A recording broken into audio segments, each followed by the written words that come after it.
Welcome to Seattle Hall Pass, a podcast with news and conversations about Seattle public schools. I'm Christie Robertson. And I'm Jane Tungstable. And before we get started, I want to remind everyone that we have transcripts of our episodes at our website. Today we have with us Lisa Rivera. So Lisa, thanks for joining us.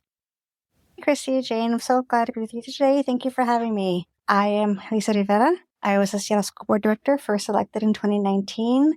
I served 4 years, and I ran for re-election this last year and was re-elected in November. And I recently resigned, as you know, and why I'm here today. We really appreciate that because it helps people to know actually from firsthand sources as opposed to everybody throwing their theories out there. I really appreciate the work you guys are doing, helping people to understand what's going on at Seattle Public Schools, because it's very complicated, it's very opaque, and it's hard to follow because it takes a lot of time to do that. So thank you for dedicating your time to doing it for everybody. Thank you so much. So tell us about your time on the board. If people ask you, what was it like serving on the Seattle School Board? What do you say? Well, my time specifically, the last 4 years, as we all know, was a really difficult time.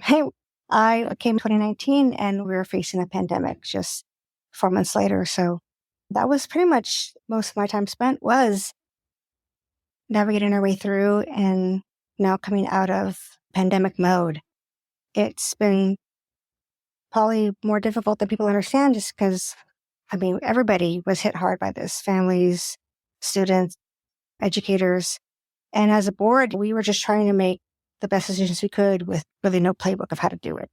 And on top of that, we had to hire a new superintendent. We faced a teacher strike, but that's part of the job. And we do it for our students. We do it for our educators. I'm proud of our ability to make those decisions we needed to keep students safe, to keep them getting an education that they deserve. When I ran for re-election, I remember thinking that was kind of trial by fire. And now I'm excited to rebuild and face our next challenge was obviously the budget shortfall, or if there's going to be school closures or consolidations.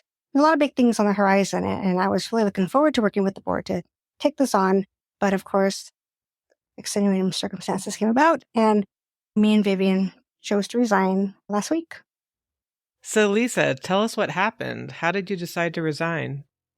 Well, honestly, I didn't plan on resigning. And though this past fall, I was in the process of moving out of my director district due to my divorce, I knew I could continue serving until 2025. So no, resigning wasn't something I was actively considering. But honestly, after the January 17th meeting where I watched in dismay as Director Song was personally attacked on the dais, it became clear that I would be next if this artificial standard that they had created was applied to me too. Because in that meeting, it was clear that there was less concern with what was legal and more concern with what they believed was right or wrong for us. If the acceptable standard is that it's unethical to represent a district that you do not physically live in, even though, A, we are ultimately elected citywide, and B, the law does in fact allow for continued representation after a move, then that is a manufactured standard that I cannot meet due to my own personal and financial situation. So yeah, in the face of that vitriol and the necessary use of that board time, I decided that I would step down. And I can say with all confidence that it was the best decision for me. But my worry now is the chilling effect it's going to have on prospective board members, especially renters and others who were not able to predict how or when their situations might drastically change. And that's everyone, right? Because none of us know what the future holds for ourselves. To be clear, the law isn't the problem. The law is actually pretty understanding that people move and things happen. The problem is the colonized mindset that says there's a standard of eligibility. But it became clear that it was less about what's legal or not legal, and that this was going to be called into question, and that this was something that was going to be scrutinized. Our personal situations were going to be used to say that we were unfit to serve. If this role is really going to be equitably available to more people, especially the voices that we don't have on the board, we need to show grace. We need to be curious, not judgmental. And I really just wish we'd seen more of that. There definitely wasn't a focus on my residency. That focus was elsewhere. And I saw what it did to Vivian's ability to operate on the board. There was a lot of attention to that where, like, where's the attention on the things that actually really matter for students? Where's the attention on the outcomes we're trying to monitor and on the policy? It's easy to get caught up in the drama. And unfortunately, that was happening. And I'm kind of glad I wasn't adding to that drama at the time, because I just wanted to go about my job. I wanted to serve students and schools and families. Up until 2 weeks ago, I'm still meeting with parents. I'm still meeting with PTA leaders, and because I wasn't looking at resigning. That wasn't something I was expecting even for myself. But as I saw it play out, I saw the destruction it was causing. I saw that it was becoming bigger than the work we were supposed to be concentrating on. I just decided it was time to step down. My concern as a constituent and someone who watches the board meetings, it just seems like some of the relationships aren't always collaborative. And I think it affects the functioning of the board, you know? Yeah, we are all complex systems of emotion, right? And you take that anywhere you go, whether it's in your job or at the park or picking up your kid from school or at dinner table. And that comes into the boardroom too. And we are all there because we feel we have a mission or a duty. And we're vocal about that. Some of us are very vocal about it and some less so. It's not unheard of or new to have disagreement amongst board directors and to not see eye to eye on how things are happening or being handled. I think there's a lot of respect on the board. Every board director brings really incredible, valuable talents to the board. I look at everybody who's on the board and there's pieces of them I wish I embodied better. I think that this time it just reached a very personal level. And it's hard to escape that. You know, we pass items and we make decisions. You know, we move on to the next one pretty easily because we have a lot to handle in every given month. I didn't see this one going away. I didn't see this one being resolved. The divorce part of it really brings it home, because we all know that it takes years to untangle from a marriage. There's separation, then there's the legal process of divorce. Then you have to divide up all your assets. You know what I mean? It takes forever. My divorce wasn't a secret. I didn't hide that. I told plenty of people, and I changed my name, for heaven's sake. So it was kind of obvious that I was going to be experiencing a new family dynamic and situations. But as anybody who's gone through a divorce knows, it's not cut and dry. It's very complicated. It's very nuanced. It doesn't happen on one day, at one moment. It's an ongoing process, especially when there's children involved. So it's not something that you can just look at and say on X date, this is when it happened, or this is when the move was. It is a process, and it has been. Lisa, you were there when Eden Mack resigned too, right? Uh-huh. And did it feel like, was the dynamic similar in her situation? The board dynamic changes every 2 years. With every election, it's different people and a different makeup and different dynamics. And that's something you kind of have to roll with. When I came on, I came into a board. Leslie Harris was the president.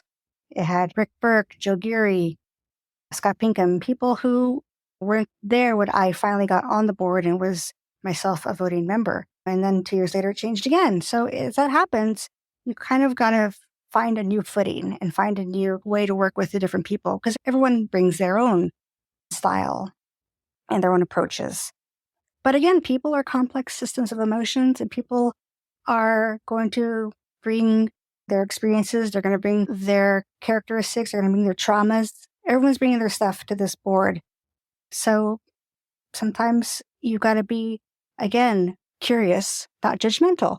You got to really try to understand more of what's really behind an approach or behind a statement.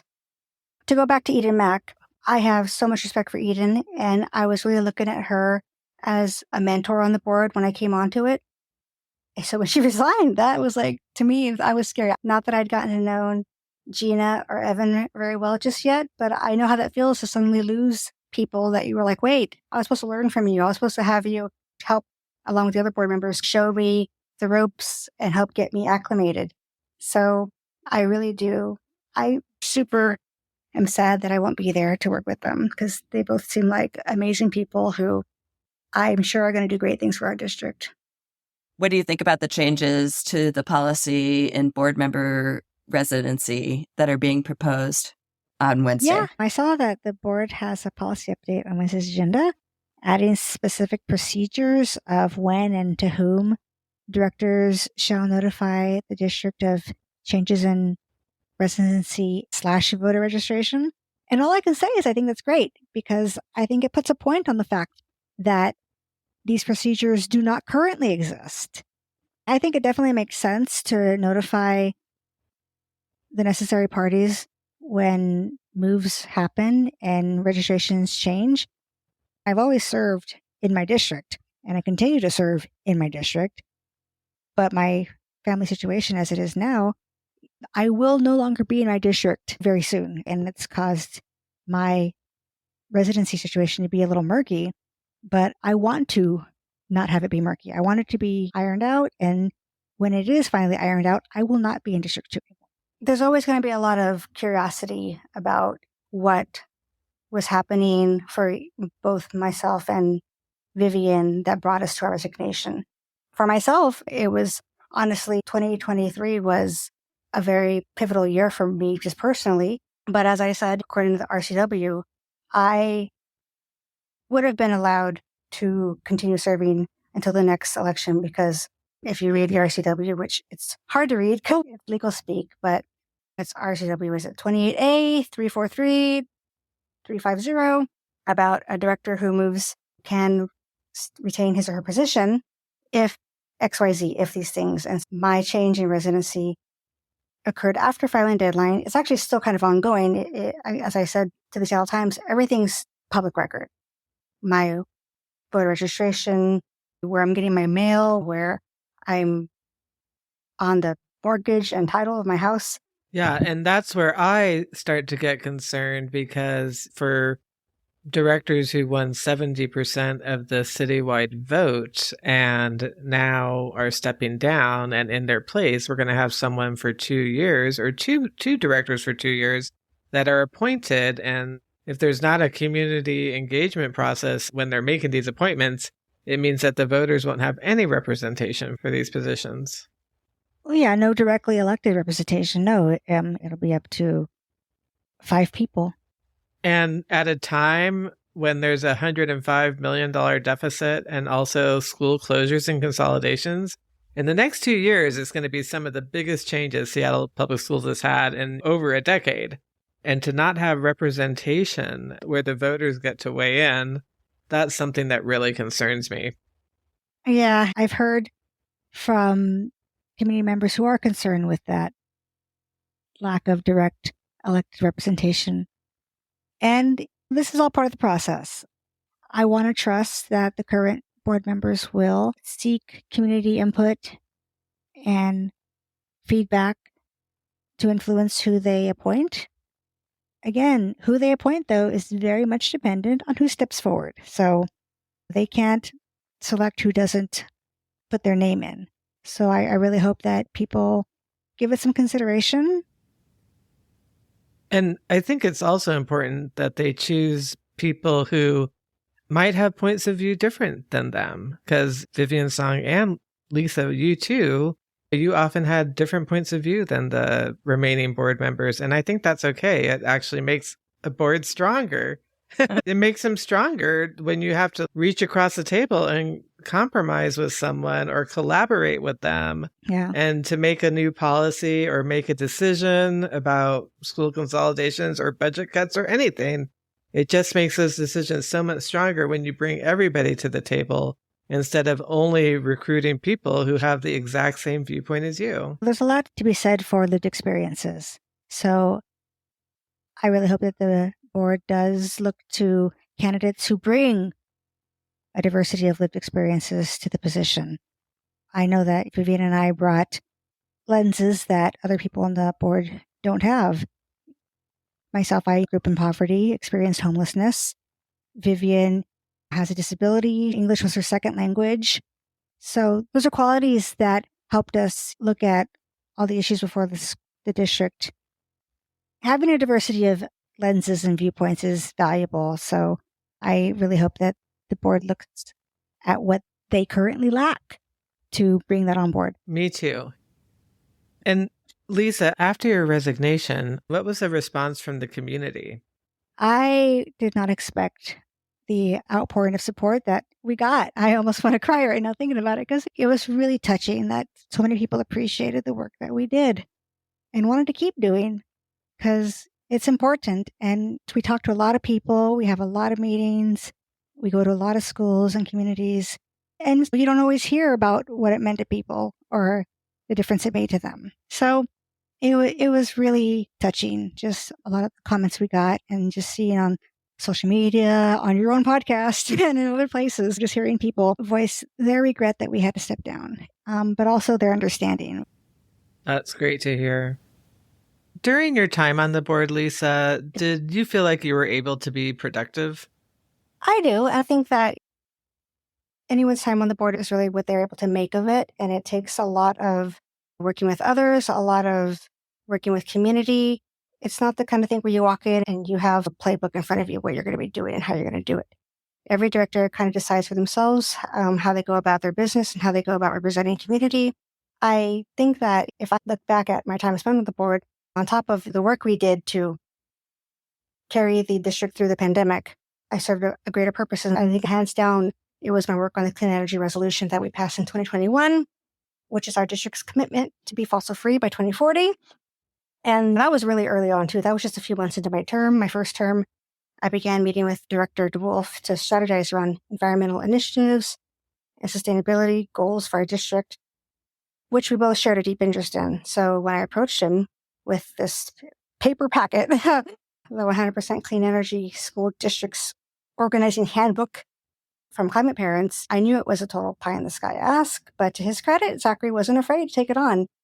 And over the next, I think, 9 or 10 months through the pandemic, we met with community, we ran it through the SPS department, and we created a resolution that was unanimously approved and will change the lives of every SPS student, especially those in communities most harmed by environmental impact. So I knew even then that whenever I would be leaving this job, I could do so knowing that I was able to do something important and that would live on long after my years of service. So again, I really appreciated that I had a partner on the board who wanted to carry that with me, and we did it. And even as I walk away, like I have a commitment. Richard Bess, our Director of Capital Planning and Projects, even told me he's committed to carrying through the implementation plan that was approved to get our district to fossil free by 2040.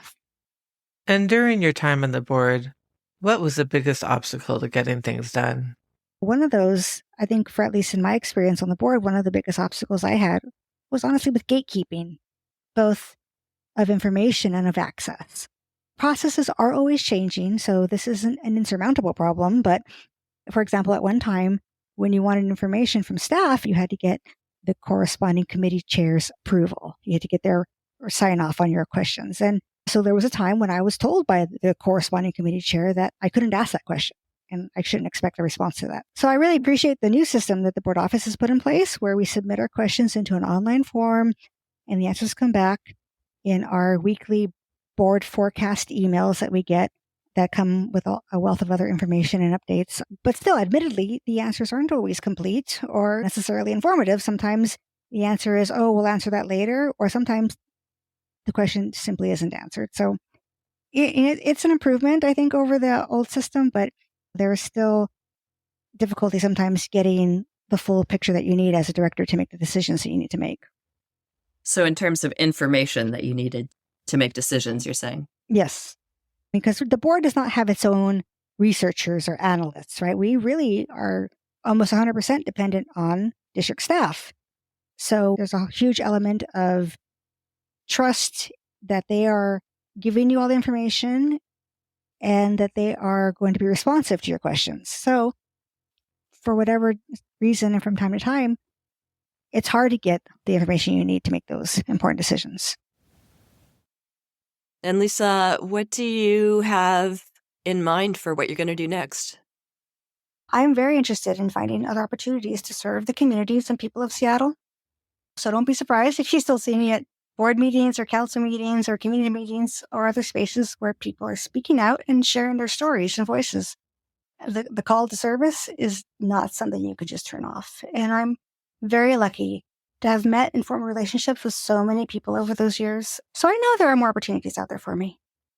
I love that.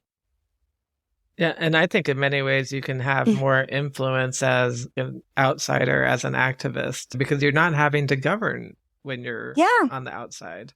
No, I've often told people, like, your voice is sometimes stronger not on the board. Because when you're on the board, there's a lot more at play. You're supposed to be thinking district-wide, and you have to kind of adhere to the information that comes from the district. But when you're a community member, you don't have to. You can get up there and you can speak mightily for that cause, which is bringing you to the meeting, and you can rally others. And it's a powerful thing to be in community. And I wish people knew that more, that their voices are very powerful. And what advice do you have for someone considering throwing their hat in the ring for a school board appointment? That's a great question, because there is a lot to think about. It is a huge undertaking, a very important undertaking. And I guess my advice would be to talk to your family first. Serving on the board isn't just a commitment that you make, it's a commitment and a sacrifice that your family makes as well.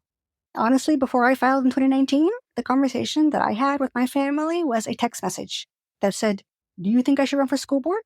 And the response was, "If you think you can do it." So while I appreciate that unconditional support that I received, none of us knew the hours that it would take and the pressures it would put on our household and relationships. And my first 4 years on the board coincided with my older son's 4 years of high school. And it was at a school that I had just finished, starting up the PTSA for. So I was not as present as I could have been for those really important years. And I know that hurt him. Yeah, it should be a full-time job with commensurate pay. Yeah. I hope that happens one day. It's an amazing honor to be on the board and to be serving with other people who are as dedicated as students as you are. And you will work with some amazing staff members and district leaders and principals and educators, because these people are awesome. These people are loving and thoughtful and dedicated. So it's a great opportunity for somebody who wants to be part of that and wants to make a difference for students and for our community as a whole, because that's really what you do. Our investment in the time and education of our students really is an investment in our whole city. And anybody should be so lucky as to be part of that. I had two things I always tried to remember during my time on the board and just in life in general. One is, again, be curious and not judgmental. And two is, you don't know other people's struggles. Clearly, my fellow board members didn't know all of mine, and I don't know all of theirs. They don't know all of Vivian's. But we operate from an assumption that we do know, and we create opinions and we create judgments, and we then take action on those. And those are dangerous places to be. It does take a lot of intentional slowing down, a lot of intentional showing grace, a lot of intentional self-reflection to be the best person you can be, not just for yourself there, but for your team and ultimately for the organization. I'll stand by what Vivian and I wrote in our resignation letters, that we really hope to see the new appointees be from diverse backgrounds, ideally that are not currently now on the board, like the ones we brought to the table, or others that are also not being represented.